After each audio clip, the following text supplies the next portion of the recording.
नमस्कार, आमी विशाख। आगे जे 3টে प्रश्नोत्तर भिडियो बानिয়েছিলাম এটা তার 4th পার্ট। তো দেখব এরপরের কি কি প্রশ্ন আমাকে করা হয়েছে, তো তার উত্তর দেওয়ার চেষ্টা করব এই ভিডিওতে।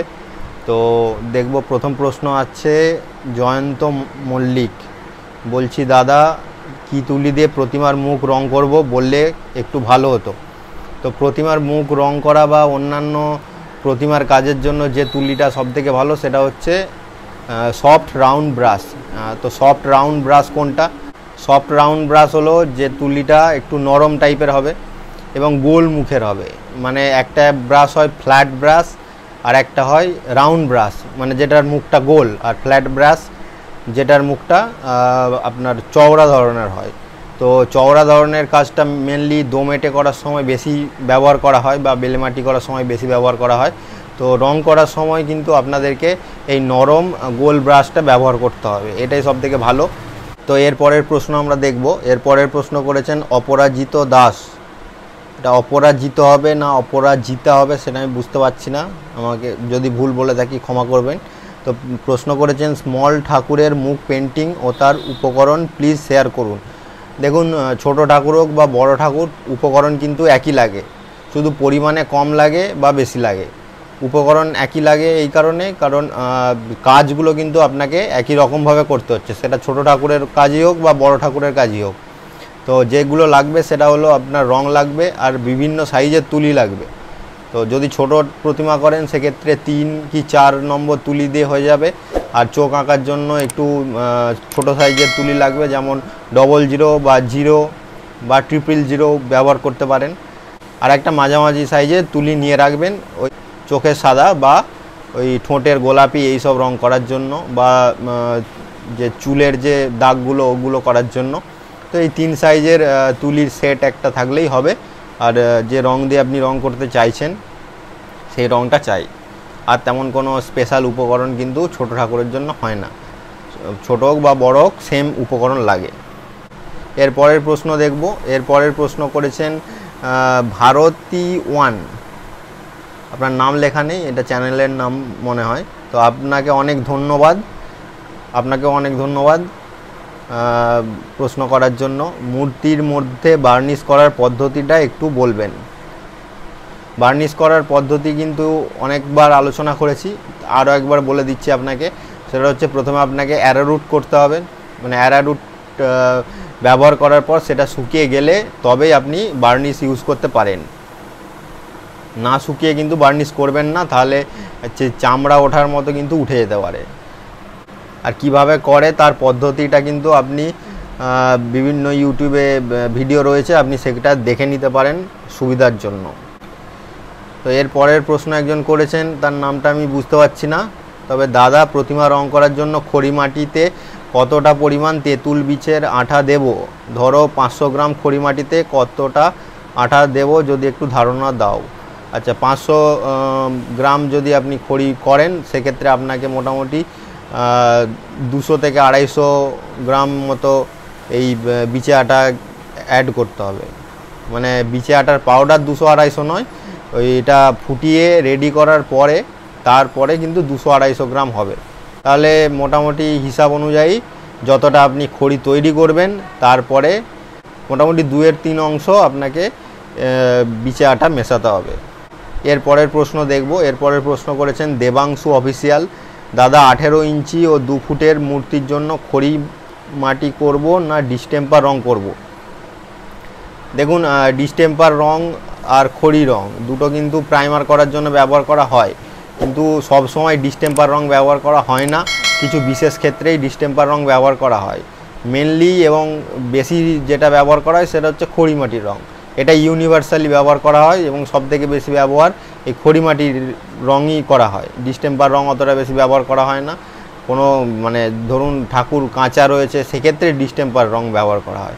আমি ডিস্টেম্পার রং নিয়ে অনেক ভিডিও বানিয়েছি, এইটা আপনাকে জানানোর জন্য যে ডিস্টেম্পার রং আমরা কখন ব্যবহার করব এবং তার সুবিধা অসুবিধা কী রয়েছে।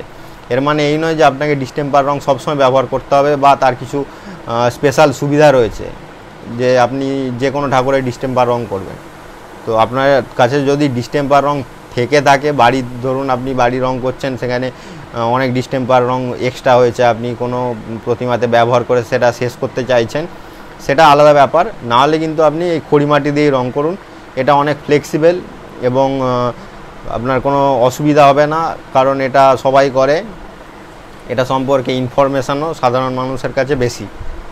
এই ডিস্টেম্পার রং নিয়ে হয়তো আমি একাই এই ইউটিউবে এসে বিভিন্ন ভিডিও বানিয়ে বলেছি, অন্যান্যরা হয়তো অতটা বেশি এই রং নিয়ে আলোচনা করেননি।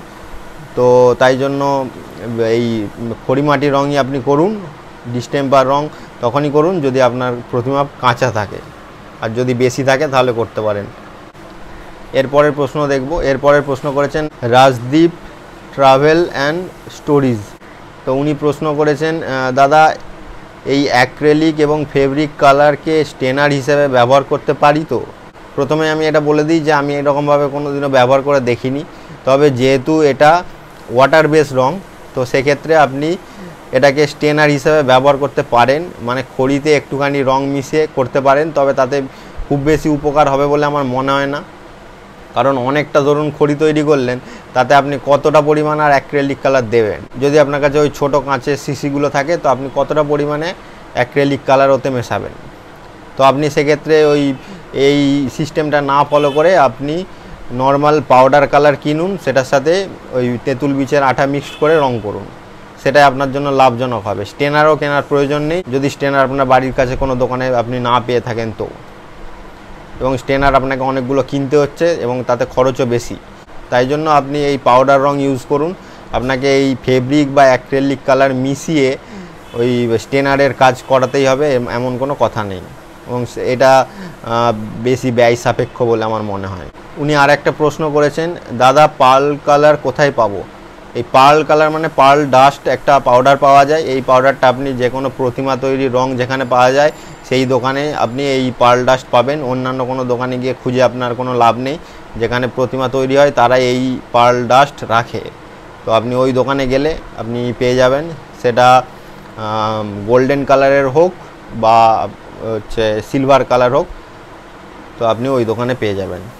এরপরের প্রশ্নটা দেখব। প্রশ্ন করেছেন সুদীপ হাজরা, দাদা পুরনো আর্ট করার কালো কালী প্রতিমা কি করে আবার নতুনের মতো রং করব, আর কি রং ব্যবহার করলে ভালো হয় যদি আপনি বলে দিতেন? আচ্ছা, এটা খুব ভালো প্রশ্ন এবং এটা সবার জানা দরকার বলে আমার মনে হয়। যে কোনো সাইজেরই প্রতিমা হোক না কেন, দেখবেন প্রতিমা অনেক পুরনো হয়ে গেলে রং কিন্তু ওই চামড়া ওঠার মতো উঠে যায় কিছু কিছু জায়গায়। তাই জন্য যদি সম্ভব হয় সেটাকে কিন্তু ভালো করে সিরিজ কাগজ দিয়ে ঘষে নিন, ঠিক আছে? তারপরে আপনারা প্রাইমার করুন, প্রাইমার করা হয়ে গেলে তারপর আপনারা রং ব্যবহার করুন। এই প্রাইমার করাটা কিন্তু আমার মনে হয় বাধ্যতামূলক কাজ, কারণ প্রাইমার করলে কিছু কিছু জায়গায় এবড়ো খেবড়ো থাকতে পারে, ওই চামড়াগুলো ওঠা যেগুলোর কথা বলছি ওটার কারণে বা অন্যান্য কারণে হোক। তো এই একবার প্রাইমারটা কিন্তু করাটা খুব প্রয়োজনীয়। তো প্রাইমার করার পর তারপরে আপনারা রং করতে পারেন। তো এক্ষেত্রে দুটো বিষয় বলার, কোনো প্রতিমাতে দেখবেন যে আগে থেকে বার্নিশ করা আছে হয়তো, তো যদি এই বার্নিশ করা থাকে তো ঘষার পরে বিভিন্ন জায়গায় কিন্তু রং তাও থেকে যাবে, ঘষে একদম রং পুরোপুরি ওঠানো যাবে না। তাই জন্য যদি এই বার্নিশ করা রং হয় সেক্ষেত্রে আপনাকে অবশ্যই অ্যাক্রেলিক কালারের ব্যবহার করতে হবে অথবা তেল রঙের ব্যবহার করতে হবে। যদি আপনি তেল রঙের ব্যবহার করেন বা অ্যাক্রেলিক কালারের ব্যবহার করেন সেক্ষেত্রে আপনাকে বেশি ঘষারও কিন্তু প্রয়োজন পড়বে না। ওই যেসব জায়গাগুলো উঠে গেছে রং ওই সব জায়গাগুলো একটুখানি ঘষে নিয়ে তারপরে অ্যাক্রেলিক বা তেল রং করে দিতে পারেন। যদি প্রতিমাটাতে বার্নিশ করা না থাকে তাহলে কিন্তু আপনি নর্মাল এই তেঁতুল বীজের আঠা রঙও কিন্তু করতে পারেন। তাই জন্য আবার বলে দিচ্ছি যে আপনি অবশ্যই কিন্তু এই প্রাইমারটা করবেন, করার পরে অ্যাক্রেলিক বা তেল রং করতে পারেন, এটাই সব থেকে ভালো। আর না হলে আপনি এই নর্মাল তেঁতুল বীজের আঠার রঙও করতে পারেন, একদম নতুনের মতোই লাগবে। এরপরের প্রশ্ন দেখব। সন্তু মাইতি তিনি প্রশ্ন করেছেন ডিস্টেম্পার কালার করার পর বার্নিশ কিভাবে করব। ডিস্টেম্পারটা যেহেতু অ্যাক্রেলিক কালারের একটি টাইপ, তো সেক্ষেত্রে অনেক সময় অ্যারারুট না করেও বার্নিশ করা যায়, তাও যদি আপনি রিস্ক নিতে না চান, কারণ যেহেতু ডিস্টেম্পার কালার সাদা হচ্ছে তো সাদা জায়গাগুলোতে একটু ইয়েলোইশ বা হলুদ একটা টোন চলে আসতে পারে, তো সেক্ষেত্রে আপনি একবার অ্যারারুট করেই নিন। অ্যারারুট শুকিয়ে গেলে তারপর আপনি যেমন সিস্টেমে বার্নিশ করেন ওরকমভাবে বার্নিশ করতে পারেন। এরপরের প্রশ্নটা দেখব। এরপরের প্রশ্ন করেছেন রাজীব 16। দাদা, ঠাকুরে খড়িমাটির উপরে অ্যারারুট দিয়ে বার্নিশ করার পরেও ঠাকুর কালো হয়ে যাচ্ছে, যাতে এমন না হয় এর কি কোনো উপায় আছে? আপনি যে সমস্যাটার কথা বলছেন ওর সমস্যাটার একটাই কারণ হতে পারে যে আপনি অ্যারারুটটা যখন লাগাচ্ছেন সেটা ভালো করে লাগছে না। ঠিক আছে, মানে অ্যারারুটটা কোনো জায়গাতে যদি বাকি রয়ে যায় সেই জায়গাটা কিন্তু এরকমই কালো হয়ে যাবে। তাই জন্য আমি আপনাকে রিকোয়েস্ট করব যে আপনি ভালো করে অ্যারারুটটা লাগান। ঠিক আছে, যদি একবারে সন্তুষ্ট না হন দুবারও অ্যারারুট করতে পারেন, তবে খুব মোটা অ্যারারুটকে 2-3 বার করে করতে যাবেন না। কারণ খুব 2-3 বার ধরে যদি আপনি মোটা অ্যারারুট করেন কাঁচা থাকা অবস্থায়, মানে একটা লেয়ার ধরুন দিয়ে দিলেন সেটা কাঁচা আছে, তার উপরে আবার একটা কোট দিচ্ছেন অ্যারারুটের, সেক্ষেত্রে অ্যারারুট কিন্তু যেখানটাতে মোটা হয়ে থাকে সেই জায়গাটা থেকে কিন্তু ওই চামড়া ওঠার মতো উঠে যায়। তাই জন্য ভালো করে অ্যারারুট না শুকালে আপনি বার্নিশও করতে পারবেন না, আর হচ্ছে ওই সেকেন্ড কোট অ্যারারুটও করতে পারবেন না। করাটা উচিত হবে না বলাটা বেশি ভালো। তো তাই জন্য আপনি ভালো করে অ্যারারুটটা লাগান। যে সব জায়গাগুলো রয়ে যাচ্ছে সেইগুলো হয়তো সেকেন্ড কোট অ্যারারুট দিলে ঠিক হয়ে যাবে। তাই জন্য সেকেন্ড কোট অ্যারারুটটা একবারটি দিয়ে দিন, তাহলে কোনো জায়গা আর বাকি থাকার সম্ভাবনা থাকবে না। যদি কোনো জায়গা বাকি রয়ে যায় তাহলে এরকম কালো দাগ অবশ্যই হবে। উনি আর একটা প্রশ্ন করছেন, ঠাকুরের কোপাল ভার্নিশ ছাড়া কত রকমের বার্নিশ পাওয়া যায়? এই কোপাল ভার্নিশ ছাড়া আমি যতটা জানি যে একটা কাঠের বা রঙের দোকান বা হার্ডওয়্যার্সের দোকানে এক ধরনের বার্নিশ পাওয়া যায়, এশিয়ান পেইন্টস বা অন্যান্য ভালো কোম্পানির, একটু দামি কোয়ালিটির বার্নিশ সেটা। তো ওইটাতে একটু কম হচ্ছে ইয়েলো স্টোন আসে এবং কোয়ালিটি অনেক ভালো হয়। যদি আপনি ওই কোপাল বার্নিশ ইউজ করতে না চান তাহলে ওই বার্নিশগুলো কিনে ইউজ করতে পারেন। ওগুলোর দাম কিন্তু অনেকটাই বেশি এবং তুলনামূলক বড় কন্টেনারে পাওয়া যায়, তাই জন্য আপনাকে একটু বেশি পরিমাণ কিনতে হবে। তো যদি আপনি চান তাহলে ওটা কিনে দেখতে পারেন। যদি মনে করেন যে কোনো প্রতিমা তৈরি করছেন যার কালারটা অনেক দিন রাখতে হবে বা প্রতিমাটা অনেক দিন থাকবে, তাহলে কিন্তু আপনারা এই ধরনের দামি বার্নিশ ব্যবহার করতে পারেন, সেটা কোয়ালিটিতে ভালো হবে। আর এক ধরনের বার্নিশ পাওয়া যায়, সেটা হচ্ছে ক্যামেল কোম্পানির বার্নিশ। ক্যামেল বা অন্যান্য কিছু দামি পেন্টিং রিলেটেড কোম্পানি যেগুলো রয়েছে তাদের কিন্তু বার্নিশ পাওয়া যায়, যেটা নর্মাল বার্নিশের মতো অতটা গাঢ়ও হয় না এবং তার কালারও কিন্তু জলের মতো।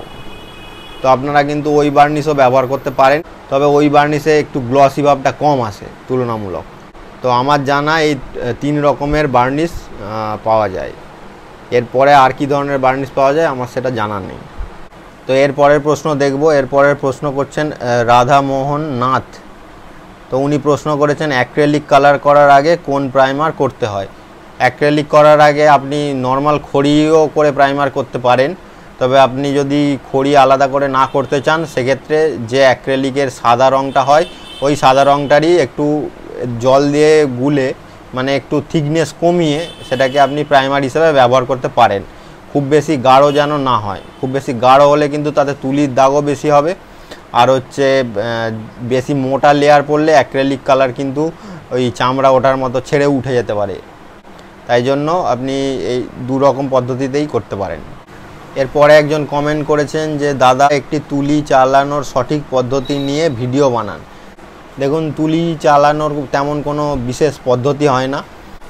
যখন আমি ছোট ছিলাম তখন আমার বাড়িতে রং হচ্ছিল প্রথমবার, তো তখন যিনি রং করছিলেন তাকে আমি জিজ্ঞাসা করেছিলাম যে কোন পদ্ধতিতে রং করতে হয়, মানে কিছুটা এই কমেন্টটাই বলতে পারেন। তো উনি আমাকে যে উত্তরটা দিয়েছিলেন সেটা হচ্ছে একবারটি হরাইজন্টালি আর একবারটি ভার্টিক্যালি, মানে একবার এরকমভাবে রং করতে, একবার উপর নিচে রং করতে। তো এরকমভাবে উনি ঘর রং করার কথা বলেছিলেন। তো প্রতিমা তৈরির রঙের ক্ষেত্রেও কিন্তু যে প্রতিমার যে ঢাল আপনি সেই রকমভাবে কিন্তু তুলিটা চালাবেন। মানে ধরুন এই জায়গাটা আপনি রং করছেন, এই জায়গাটার ঢালটা কিছুটা এই রকম, মানে এই জায়গাটা ওঠা তারপরে এই রকমভাবে নামা, তো আপনি এই রকমভাবে তুলিটা চালাবেন। মানে এখানে এরকমভাবে রং না চালিয়ে যেরকম ঢাল থাকবে সেরকমভাবে, মানে ধরুন হাতের এই জায়গাটা রং করছেন তাহলে আপনাকে এইরকমভাবে গোলভাবে তুলিটা চালাতে হবে। তো এইরকমই টুকটাক, এটার বিশেষ কিছু নয়। আপনি যদি তুলি হাতের এই জায়গাটা এইরকম উপর নিচে রং করেন তাহলেও কিন্তু কোনো তেমন সমস্যা নেই।